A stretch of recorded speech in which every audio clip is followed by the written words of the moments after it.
Hola mis queridos hermanos y hermanas, bienvenidos a un nuevo video del estudio de Ven, Sígueme. Hoy estaremos estudiando solo una sección, pero es tremenda sección. Estamos hablando de Doctrina y Convenios 29 y hay bastante en estos versículos, hay muchas cosas y vamos a hablar de varios temas. Entremos en materia. La iglesia estaba recién conformada, hablamos de eso hace algunas semanas, habían muchas verdades aún que revelar y hay detalles en cuanto a por qué se da esta revelación en particular. Y es interesante, pero vamos a ir viéndolo conforme vayamos avanzando, versículos por versículos, y empecemos por el principio, versículos 1 y 2. Y hoy estoy con mi triple porque tengo algunas cosas aquí marcadas que quería usar estas, y yo sé que parece un papiro de esos que tradujo José Smith sacado de Egipto, pero es mi triple de la época de seminario.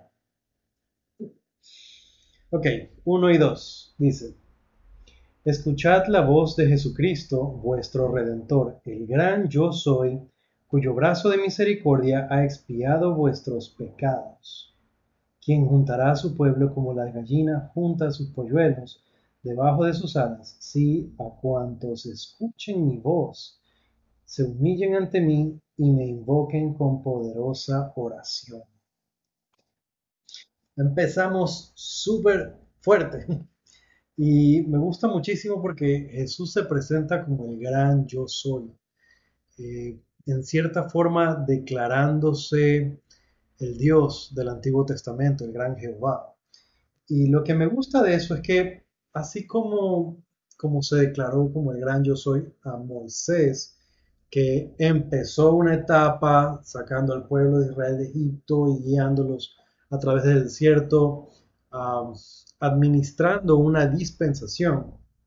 José estaba en una situación similar, ya con la iglesia restaurada, él estaba empezando esta obra. No solo eso, sino que declara cuyo brazo de misericordia ha expiado vuestros pecados. Entonces, se presenta como el Salvador y eso tiene un sentido especial, un sentido importante, porque lo que está a punto de declarar es para asistir, es para ayudar en su salvación y exaltación.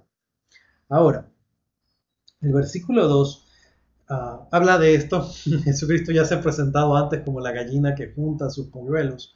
Lo hizo así con la gente de las Américas, cuando los visitó después de la destrucción que hubo aquí. Esa fue la forma en la que él se refirió, un poco con tristeza, diciendo cuántas veces os hubiera juntado como la gallina junta a sus polluelos bajo sus alas y no quisiste. Pero aquí nos da un poco más de esperanza porque se refiere a quien juntará a su pueblo. Entonces está declarando que Él es esta gallina que nos va a proteger, que nos va a juntar bajo sus alas. Y es a la vez también una profecía del recogimiento de Israel. Ahora, tenemos unas pistas súper lindas en este versículo 2, como les decía. Él dice que va a juntar bajo sus alas a cuántos, técnica de estudio de las escrituras, hacer listas. Número 1, escuchen mi voz. 2, se humillen ante mí. 3, me invoquen con poderosa oración. Y ya saben, cuando se da adjetivos calificativos que modifican al sustantivo, eso quiere decir que no se trata solamente de orar, está diciendo con poderosa oración. Entonces, otra vez, escuchen mi voz, se humillen ante mí y me invoquen con poderosa oración. Entonces, a los que hagan estas tres cosas, el Señor juntará bajo sus alas. Cuando nos preguntemos entonces, ¿qué tenemos que hacer para que el Señor me reciba, me acoja, me proteja? La respuesta está en las Escrituras. Muy bien, más adelante el Señor habla de que los santos son escogidos por el Señor para declarar el Evangelio al mundo como con voz de trompeta. Hemos escuchado antes algunas cosas así. Y esta frase que me gusta mucho, elevad vuestros corazones y alegraos. Eso está en el versículo 5 por si acaso, porque yo estoy en medio de vosotros. Entonces el Señor declara que En otras palabras, esta es su iglesia, que Él está ahí, que se nos manda a trabajar, pero que Él está ahí para trabajar con nosotros. Entonces, eso me parece lindo. Vamos a los versículos 6 y 7. Veamos algunas cosas más. Y como está escrito, recibiréis cuanto pidiereis con fe, si estáis unidos en oración de acuerdo con mi mandato. Y sois llamados para efectuar el recogimiento de mis escogidos, porque estos escuchan mi voz y no endurecen su corazón. Ok, y en el versículo 6 tenemos esta linda promesa entonces. Recibiréis cuanto pidiereis con fe, si estáis unidos en oración. Ojo, está poniéndole una cláusula al contrato ahí. Nosotros tenemos respuesta para aquellas cosas que pidamos con fe. Esa es la primera aclaración. Pero él añade, si es que, condición, estáis unidos en oración de acuerdo con mi mandato. Entonces, aquí se establece que es un mandato del Señor que oremos y que estemos unidos en propósito. Entonces, cuando pensemos en el trabajo que nosotros hacemos dentro de la iglesia, por ejemplo, dentro de una presidencia, de hombres jóvenes, quórum de élderes, mujeres jóvenes, sociedad de socorro, obispado, lo que sea. Cuando trabajamos en una presidencia se nos manda a estar unidos en oración, o en otras palabras, organizados, pidiendo la misma cosa con fe. Ahora, no podemos pedir la misma cosa si no estamos de acuerdo, si no nos reunimos, si no nos ponemos metas para saber qué estamos pidiendo, dónde está nuestro enfoque. El trabajo del Señor, lo hablamos bastante la semana pasada, se hace en orden. Su casa es una casa de orden, su iglesia una iglesia de orden. Y la familia, que es la unidad básica del Evangelio, debe ser un hogar de orden también. Entonces, aquí vemos que el Señor contesta cuando estamos unidos en oración. Llevémoslo al hogar. ¿Cómo hago yo para estar unido en oración en mi casa?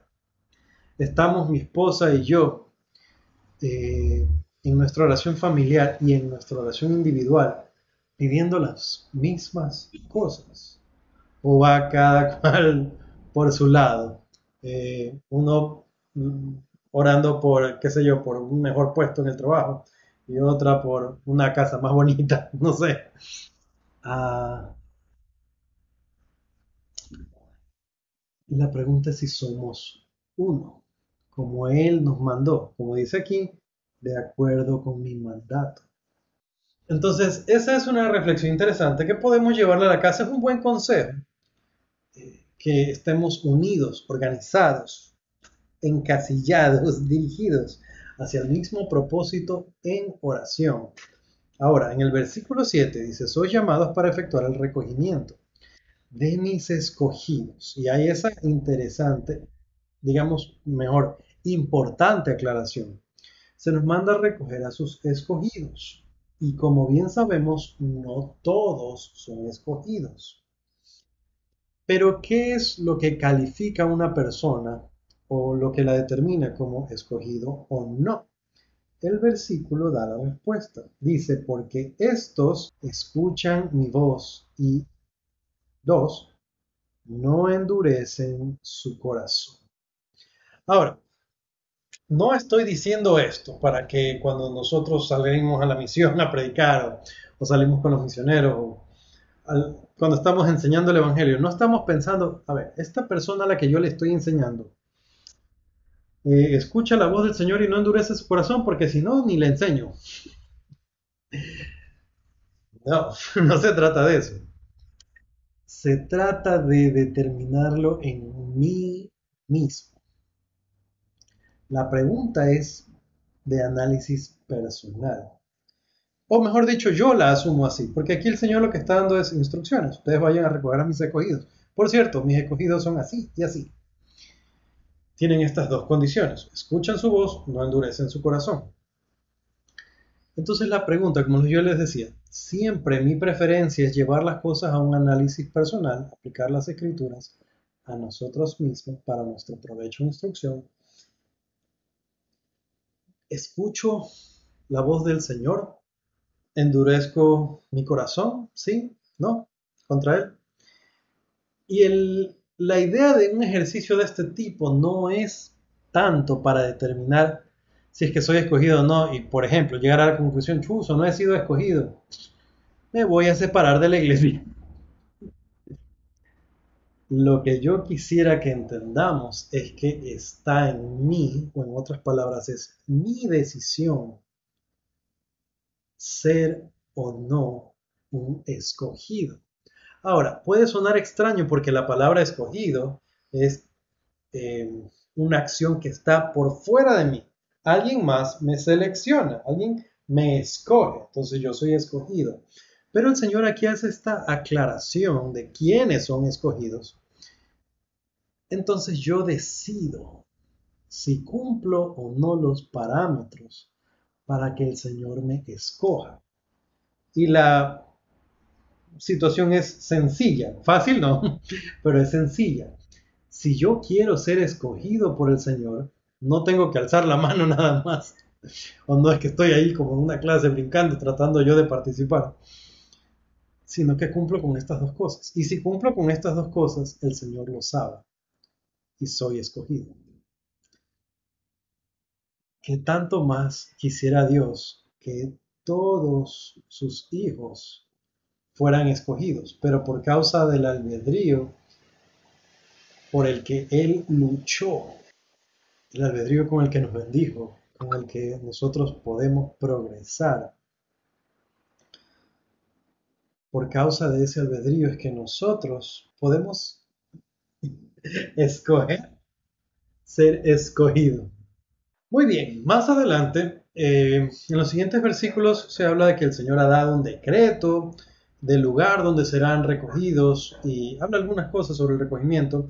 Una vez, esto lo he repetido en algunas ocasiones y lo seguiré repitiendo, estos videos no reemplazan su estudio personal y su lectura de las escrituras. Yo quisiera inspirarles a leer las escrituras. Entonces, no se pierdan todo esto. Asegúrense de leerlo con su familia, de conversar sobre ello. Conmigo vamos a analizar ciertos versículos de los que yo soy feliz conversando con ustedes. Pasemos al versículo 11. Porque con poder y gran gloria me revelaré desde los cielos con todas sus huestes y moraré en rectitud con los hombres sobre la tierra 1000 años y los malvados no permanecerán. Creo que sí sabemos de qué estamos hablando aquí. Se va poniendo interesante. El Señor está profetizando acerca del milenio y estamos conversando ya de asuntos y de temas súper lindos. Aquí hay unas cuantas verdades que se declaran como el tiempo va a ser 1000 años. Él se va a revelar con sus huestes del cielo para dar inicio a este periodo y también declara que los malos no van a estar en la tierra. De forma sencilla dice no permanecerán. Entonces, cuando empiecen estos 1000 años van a estar solamente personas buenas y justas. Así que va a ser una época linda en la que Satanás va a ser atado por causa de dos razones. Una, porque Jesucristo gobierna la tierra personalmente y dos, a causa de la justicia de la gente que vive aquí. Con otras palabras, esto de que será atado no es otra cosa de que la gente que está aquí no le va a hacer caso. Eso a mí me hace pensar que si yo quiero yo puedo atar a Satanás. Tal vez no para el mundo entero, pero para mí, si no le hago caso, si resisto la tentación, si si no lo escucho, si no le pongo atención. Y eso es algo que sería bueno analizar cómo puedo yo hacerlo, cómo puedo llegar a eso. Y no vamos a ser perfectos en esta vida, pero podemos hacer mucho progreso. Los versículos que siguen al 11 hablan de varios de estos detalles sobre cómo será el milenio y las condiciones que hayan ahí y qué va a pasar con los inicuos y algunas de esas cosas que, como les decía hace un momento, quisiera yo que no dejen de leer, que no se lo pierdan. Es una sección para toda la semana, así que hay bastante tiempo en nuestro estudio individual y familiar para analizar a profundidad esas cosas. Conmigo vamos a ir a lo siguiente de lo que quiero conversar con ustedes, y está en el versículo 21. Y la grande y abominable iglesia, que es la ramera de toda la tierra, será derribada por fuego devorador, de acuerdo con lo declarado por boca de Ezequiel el profeta, quien habló de estas cosas, las cuales no han acontecido, pero vivo yo que ciertamente acontecerán, porque no han de reinar las abominaciones.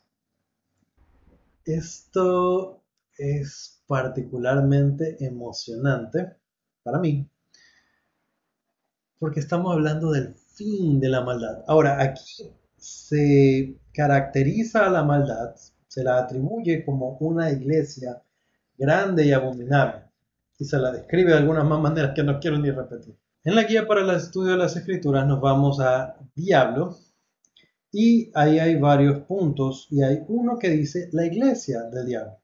Leo. Toda organización inicua y mundana sobre la tierra que pervierte el evangelio puro y perfecto y lucha contra el Cordero de Dios. Entonces, toda organización, toda. Cuando yo era muchachito, era un joven y estaba en seminario, recuerdo que la maestra nos leía esta explicación y nos decía, es toda organización inicua, mundana, y entre los compañeros de seminario nosotros, sí, toda, como que nosotros sabemos de cuál está hablando. Y es la muchachada, la juventud, cosas de muchachos y de jóvenes. Realmente con la madurez, con los años, uno empieza a entender mejor y a darse cuenta. Y yo no diría ahora, hace algún tiempo, pero uno va entendiendo a medida que observa las cosas, que observa que existen muchísimas influencias que corresponden a esa grande y abominable. No es una organización. Toda organización inicua y mundana que pervierte el evangelio puro y perfecto y lucha contra el Cordero de Dios. Entonces, todo lo que lucha en contra del Cordero, y hay muchísimas influencias, muchísimas voces, y una buena pregunta para ustedes, en casa, ¿cuáles son algunas de esas cosas que nos ayudan a entender, eso es parte de de la grande y abominable? Ellos también. Eso también. Y por favor, cuando apunten, no apunten a personas, a individuos, especialmente si son del barrio. Pensemos en estas organizaciones, poderosas organizaciones que son influenciadas por el enemigo y luchan contra el Cordero. Y lo podemos ver. Si nos ponemos a pensar un rato, podemos empezar a notar como,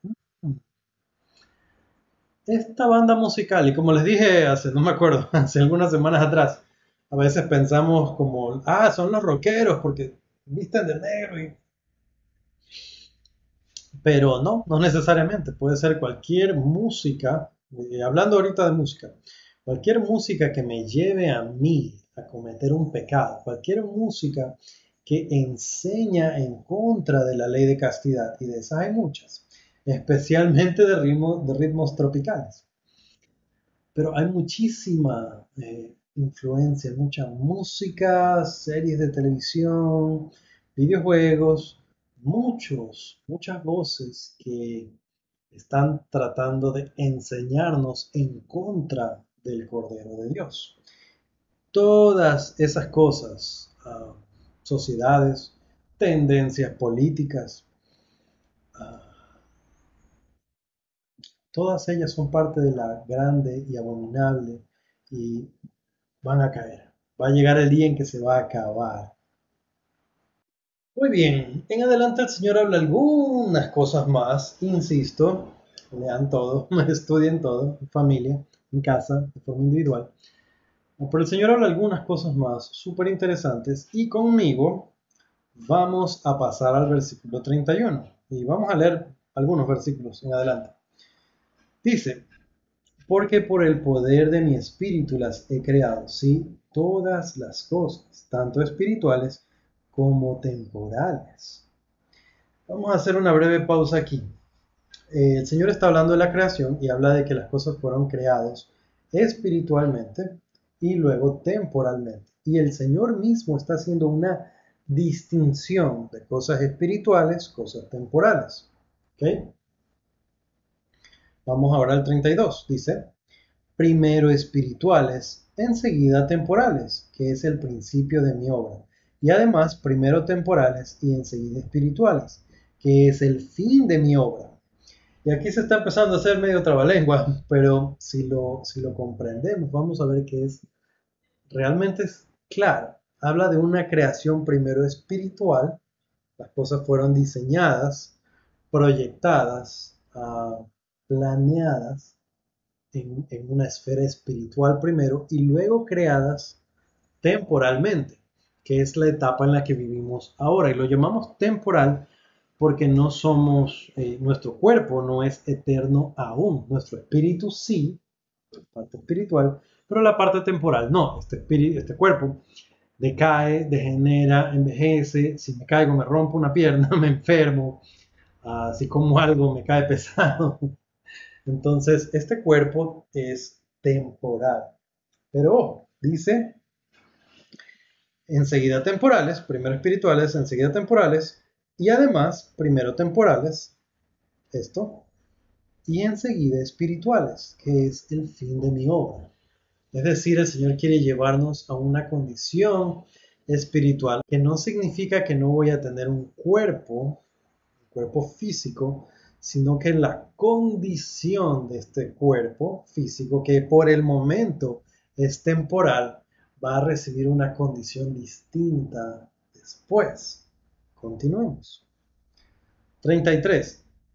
Hablándoos para que entendáis con naturalidad, mas para mí no tienen fin mis obras, ni principio, pero os es dado para que comprendáis, porque me lo habéis preguntado y estáis de acuerdo. Aquí otra vez sale esto, estáis de acuerdo, que me gusta bastante. Se enfatiza que el Señor está diciendo, y le estoy contando todo esto porque son uno. Y está aclarando que nos está hablando de forma sencilla para que podamos entender. Entonces, sí hay, para ayudarnos a entender esta distinción, cosas espirituales, cosas temporales. Pasemos al 34. Por tanto, de cierto os digo que para mí todas las cosas son espirituales y en ninguna ocasión os he dado una ley que fuese temporal, ni a ningún hombre, ni a los hijos de los hombres, ni a Adán vuestro Padre, a quien yo creé.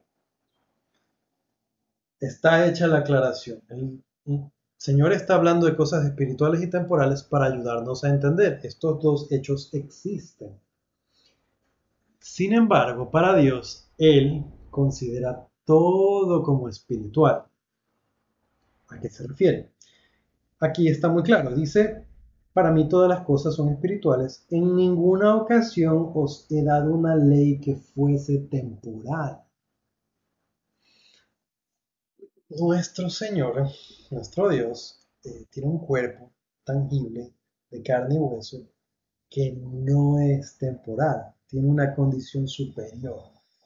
Para Él, todo es espiritual, o todo tiene el propósito, el fin de ser espiritual. Otra cosa es que también todo proviene de Él, todo procede de Él y Él es espiritual. Entonces, según esa línea de razonamiento, todas las cosas son espirituales. ¿En qué otro sentido? Él dice, en ninguna ocasión os he dado una ley que fuese temporal. Entonces, en este sentido, todo es espiritual, o en otras palabras, todas las cosas de Dios son espirituales. Entonces, no hay mandamientos que sean temporales. A veces estamos en la capilla hablando de las cosas temporales y las cosas espirituales y tenemos la tendencia a pensar que, bueno, a veces lo decimos, bueno, es algo que nosotros debemos hacer, debemos darle importancia a las cosas espirituales y a las cosas temporales. Para Dios, todas las cosas son espirituales. El estudio es un asunto, y el estudio secular, el estudio de aprender matemáticas, biología, medicina para algún doctor, la carrera que usted haya escogido, aprender eso es espiritual. ¿Por qué razón? Porque son conceptos y conocimientos de luz. Dios nos ha enviado a aprender y a aprender lo más que podamos. Aprender de este mundo, aprender de la historia, aprender todo, aprendan todo. Eso lo vamos a estudiar más adelante también en Doctrina y Convenios. Pero el Señor nos ha mandado a aprender de todo y nos ha enseñado que la luz es la inteligencia. Entonces, no hay para el Señor tal cosa como las cosas temporales, nuestra carrera, nuestra profesión, nuestro trabajo. No es algo temporal. Es temporal mi carro, es temporal mi camisa, es temporal por mucho que ame mi reloj, que me encante, me encantan los relojes. Por mucho que yo ame mi reloj, es temporal. Y aquí es donde vamos a entrar. Pero Dios me dice que para Él todas las cosas son espirituales. ¿En qué sentido mi casa, que se va a derrumbar algún día, tal vez a la segunda venida, en qué sentido es espiritual? Porque para el Señor todas las cosas son espirituales. Es en el sentido en que en mi casa yo hago un pedacito de cielo. Para el Señor todas las cosas son espirituales. Mi carro es el carro en el que puedo ir a la capilla, en el que puedo ayudar a alguna persona, en el que puedo transportar a mi familia, en donde podemos pasar un buen rato, mi familia y yo. Para Dios todas las cosas son espirituales. ¿Y en qué momento ya no sería temporal? Cuando yo utilice estas cosas para hacer iniquidad. Yo les mencioné mi reloj. Uh, Me encanta. Yo soy fanático de los relojes. Pero cada reloj que yo tengo tiene un significado especial. Porque aprendiendo de Dios, todas las cosas son espirituales para Él. Para mí esto no es con lo que yo veo la hora. Sí, es una herramienta, sí, puedo saber si estoy tarde. Es el regalo que me dio mi papá la última vez que lo visité. Cada cosa que nosotros podemos entenderlo como algo temporal, podemos entenderlo también como Dios. Para Él todo es espiritual. Mi trabajo puede ser algo temporal, puede ser algo que tal vez no me guste hacer. Bueno, en mi caso sí. Mi trabajo puede ser algo espiritual porque es el medio para obtener el sustento para mi familia, que es un principio del Evangelio. Entonces, existe esta distinción, el Señor la hace en el versículo 31, cosas temporales, cosas espirituales, pero para mí todas las cosas son espirituales. O en otra manera de decirlo, el Señor tiene una visión que va más allá, aún de estas cosas que podemos percibir como esto es algo que se va a deshacer y luego no va a importar. Para el Señor tiene un propósito divino que va más allá. Alguien puede decir, bueno, esto de aquí es una herramienta que muchos utilizan para cualquier cosa. Yo lo puedo usar para estudiar el Evangelio, lo puedo usar para escuchar un discurso, lo puedo usar para comunicarme con mi familia. Le doy un sentido espiritual. Yo aprendo así del Señor y para mí todas las cosas son espirituales. No hay mandatos temporales. Alguien podría pensar, bueno, el diezmo es un mandamiento temporal porque tiene que ver con dinero. No, nunca se nos dio un mandamiento temporal. Y el diezmo es un asunto espiritual.